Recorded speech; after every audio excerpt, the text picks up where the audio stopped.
Hello everyone, I'm here at White Waltham, and today something unusual landed here, and it's Mike Smith in his Russian Sea Bear aircraft. And in 2015, Mike Smith flew solo around the world in an amphibious aircraft, and he wrote this book called Voyage of the Southern Sun. And he's a really interesting person, and we need to go talk to him. So here he is today. Let's go.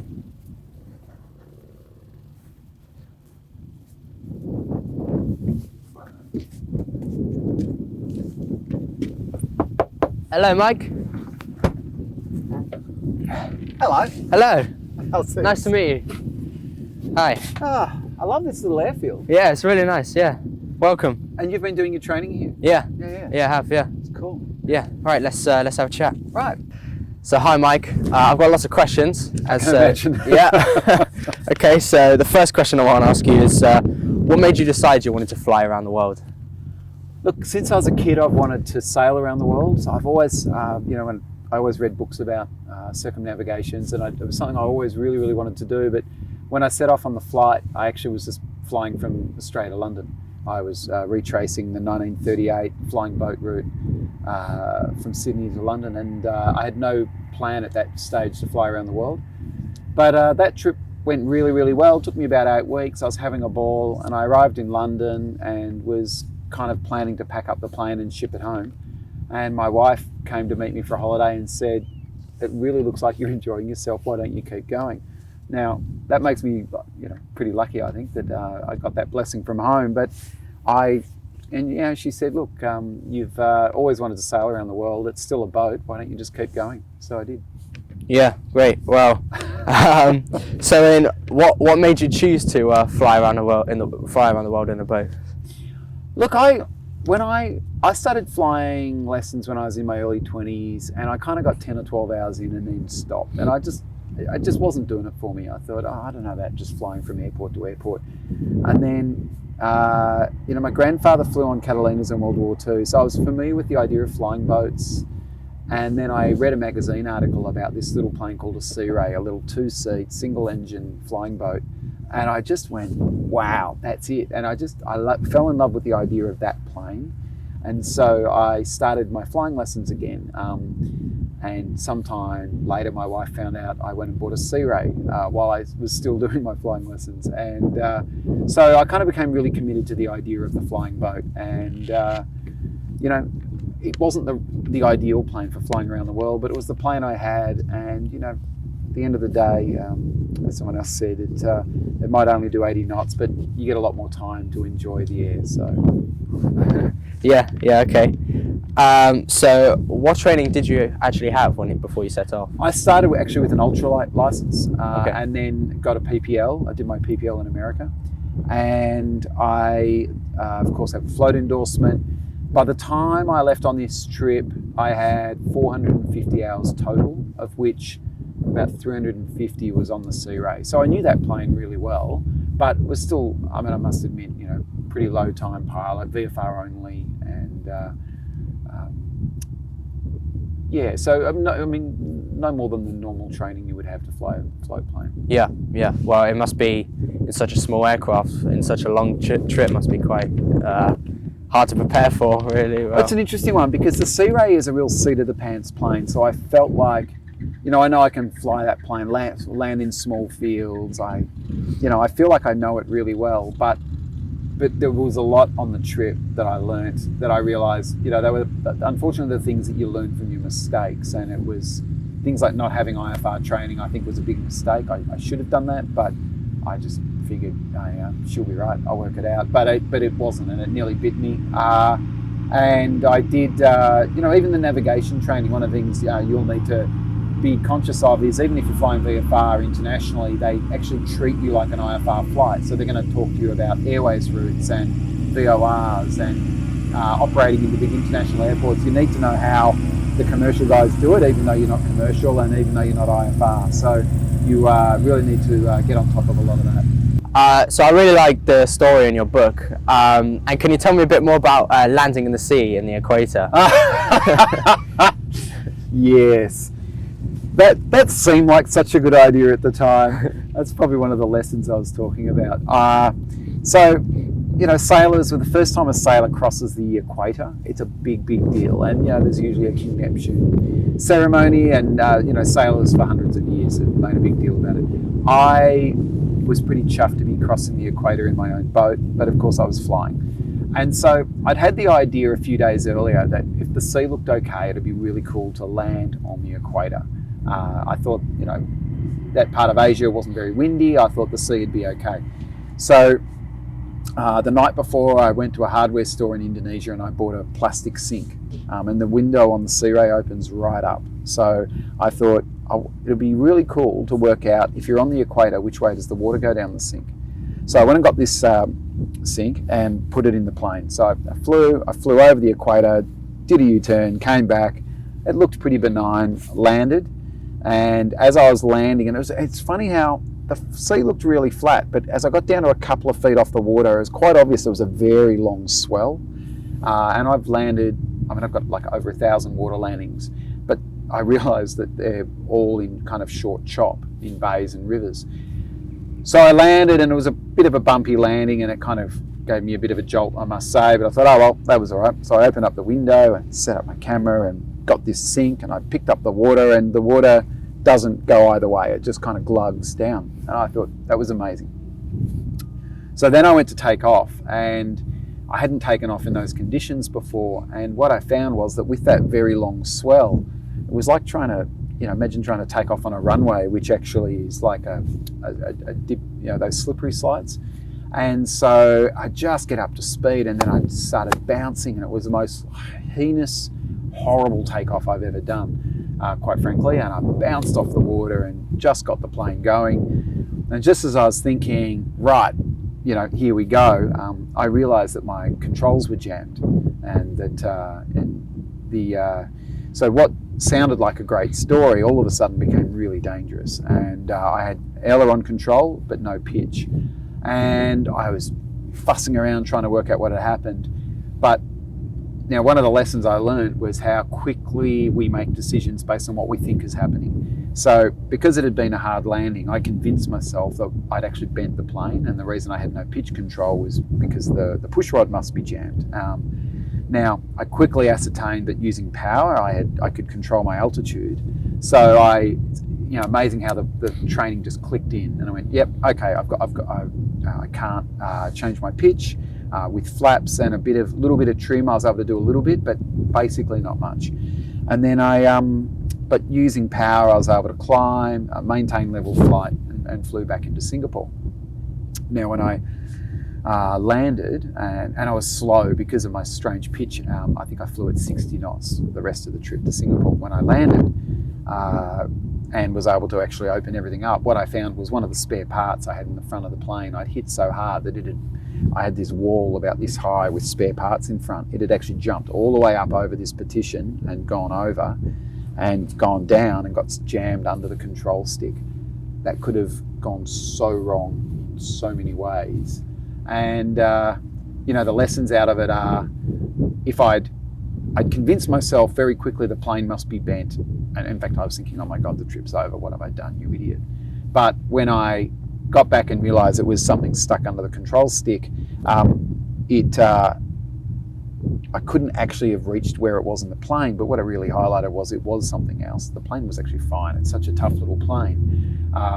But then I made sure everything was better secured in the plane, because the same thing could have happened in an air pocket. I've since been in air pockets where every single thing in the plane has hit the ceiling, and when that happens, things get dislodged. So it kind of sounds obvious that you should secure everything in the plane, but this was a tiny little spare part sitting up in the nose that I just didn't think would be an issue.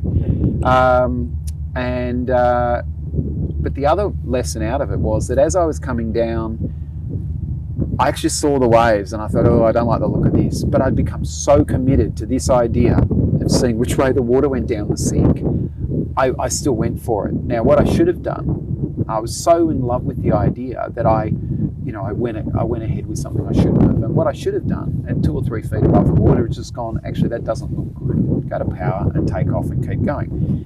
But it's easy, when you've got your blinkers on and you've really decided there's something that you want to do, to just go ahead and do it. And So I've learned a lesson in a couple of ways on that one. Yeah, that must be a pretty important life lesson. Yeah. Yeah. Okay. Another story. Can you tell me about what happened when you arrived in Canada and got caught in the clouds? Oh, it was awful. Well, you've really jumped into the two big lessons. I suppose you've read the book, so that makes sense. But yeah, the other huge lesson was about, at the start of the trip I was doing 4 or 5 hour legs, but by the time I was crossing the Atlantic, they were becoming 8 and 10 hour legs. And the longest leg on the trip ended up being 18 hours. But that was about a 9 hour leg, I think, from Greenland down to Canada. And I've been flying for 7 hours in the most delightful weather, blue skies. I could see the contrails above me. I had a 10, 15 knot tailwind, perfect flying day. But as I approached the coast of Canada, I could just see cloud. It was like arriving in England. There was cloud everywhere, and there was cloud on the ground. There was cloud above me, and I had to make a decision, what do I do? That I was going to Goose Bay, which is 100 miles inland. And I thought, well, I've got lots of spare fuel. I always carried 3 hours extra fuel to let me have decision-making freedom.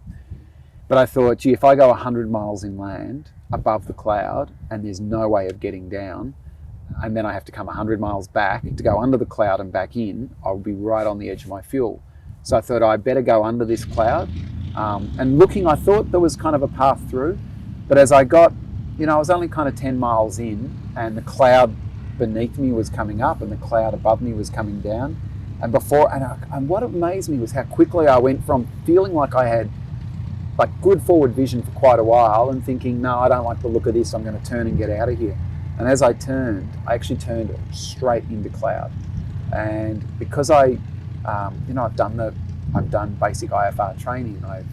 When you do a PPL in America, you have to do a certain number of hours of entering cloud and getting yourself out. Now, but you always do that very calmly. And because I was turning as I did it, I just panicked, and I just literally very quickly lost control of the plane, and ended up, I think I'm not sure if I was in a spin or in a spiral dive, but whatever it was, the plane was well into the red line, plummeting very fast towards the ground, and I thought it was over. I literally, I tried to wrestle the plane, but I realized what I was doing was, rather than just focusing on my training and looking at the artificial horizon and looking at the compass and looking at the speed and taking in each of those things, my eyes were just scanning like crazy, and I wasn't taking in any information at all. I mean, I remember this so clearly, probably because I keep waking up thinking about it, but I was kind of in this mad cycle, whereas if I just calmed down, I would have got out of it fine. And frankly, I should have hit the ground that day. I was so close, but as I came out, I didn't come out of the bottom of the cloud. I was looking, and then all of a sudden I saw the sun, just the dot of the sun through the cloud, and that little dot of the sun just gave me that visual reference I needed, and without even thinking about it, my hands and feet just instinctively leveled the plane, and we flew out of the cloud probably 20-30 seconds later, and back into blue sky. And wow, so many lessons out of that. Just calm down. If you do end up, and look, most VFR pilots at some point will end up inadvertently in some form of IMC situation, but I had the basic training, and I just needed to calmly take it all in. And the other thing I didn't do was slow the plane down. So one of the tips I've had since was, if you end up in that situation, pull the power back. If you have to, put in a flap, just get the plane slowed down, because it was the runaway nature of what I did that caused the big problem. I came out of that cloud just a few hundred feet above the ground, and at the 120 knots that I was in a dive, I would have hit the ground 10, 11 seconds later. So I was very, very lucky to get out of that. I went back to the coast and then decided to fly about 30 or 40 miles south to the opening of a river that went all the way up to the airfield. And I figured, I'm in a flying boat, so that I'd follow the river, and even if I had to follow the river at 50 feet, if the cloud, it was a river, so if the cloud actually looked worse, I could land and just wait it out. But it turned out the path up the river was fine, as it often is, and I got to the airfield and it was clear blue sky. So unfortunately I wasn't able to call. I was trying to call the airport to find out what the weather conditions were when I was at the coast, but I couldn't raise them on the radio. Being just over 100 miles, it was beyond the range of the radio in that plane. But also, it made me realise that information is so important. So soon after that, I went and got satellite communication for the plane. I went and got a sat phone. And when I found myself in that situation a couple of times later in the trip where there was really bad weather arriving at a coast, I was actually able to get on the phone to someone, in the country like ATC and say, look, I can't reach you on the radio, but I need to know what's happening. And I was able to be, like going into Japan, I was able to be diverted to an airport to deal with some weather by satellite phone. So I think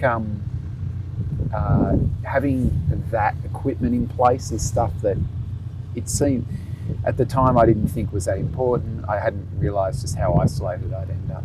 So that was another lesson. But one of the other lessons is that was an 8 or 9 hour flight, and I think you've told me you're going to be doing maybe 5 hour flights. But even they're reasonably long flights, and they're pretty relaxing. Like flying over the Atlantic, there was no one to talk to.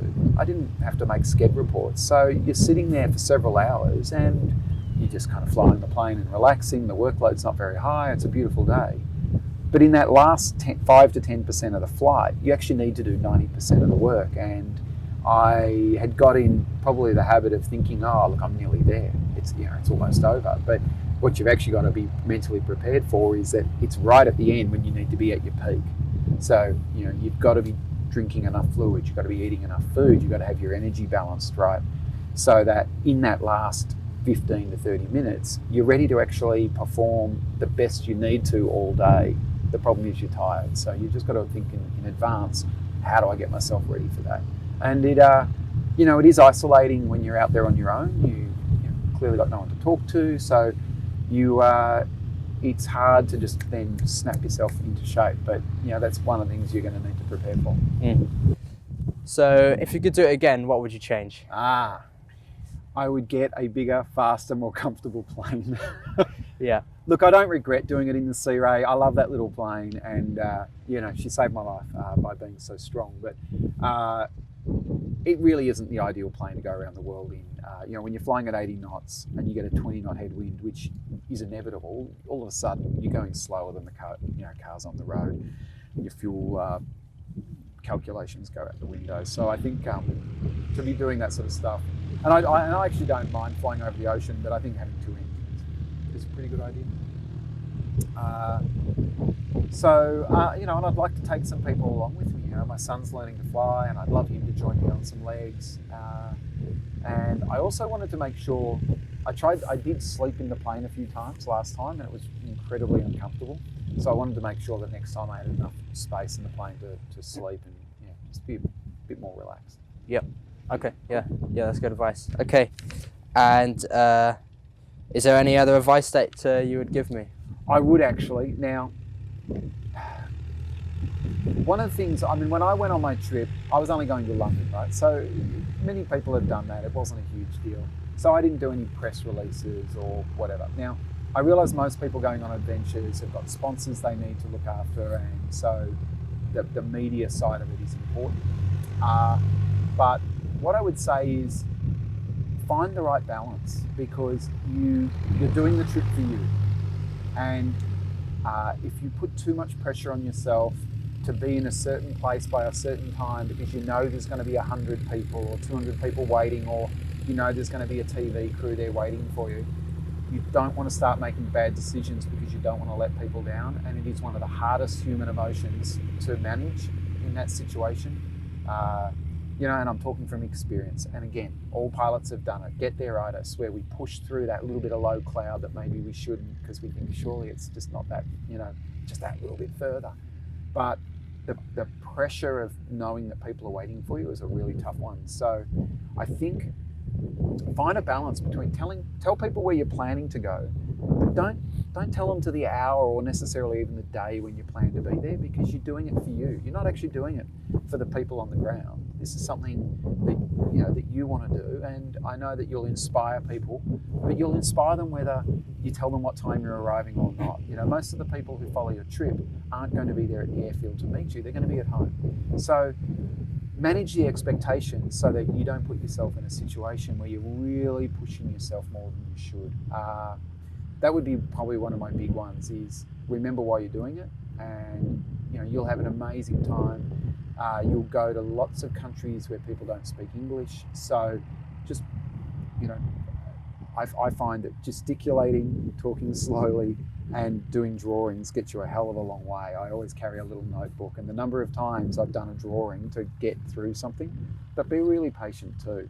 You're visiting these countries, and if nearly everywhere you go, someone will speak bad English, which is infinitely better than your complete lack of their language. But the other thing I did, which I'd recommend, is there's so many apps that can help you with this now, but hello, please, and thank you are probably the three most important words in every language, and it just means the world to them when you can actually say thank you in their own language. So you can have plenty of time in the cockpit, get those apps and work out what those few words are, because it really does help. You'll be embraced by people everywhere you go. Be really thankful for it, because it's incredible the way people will go out of their way to help a solo traveller. I was driven across town, fed, given gifts by people in so many places, and it's really heartening that often in a lot of the places that your family and friends will be a little bit nervous about you going to, maybe some places like the Middle East, or places that we see on the news that we're all a little bit fearful of, they're actually where the warmest, most generous people are, and they'll go out of their way to show you what great hosts they are. So they are. Really embrace that and make the most of it. Yeah. Okay. Yeah. Cool. Great. Thanks for the advice. Yeah. No worries. Okay. So before we talk about your new airplane behind you, what happened to the original Southern Sun? So she's at home. I'm lucky that we live on a farm in Australia, which is a little bit like this airfield. So we've got a grass strip, and she's in a hangar. Probably feeling a bit lonely because I've been flying her regularly since, but I'm now here picking up this aeroplane and about to fly her home. And there's been talk of her going into a museum.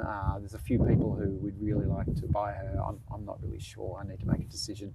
But I've promised my wife we won't be a two-plane family, so I do need to do something when I get home. Yeah. So yes, the new plane.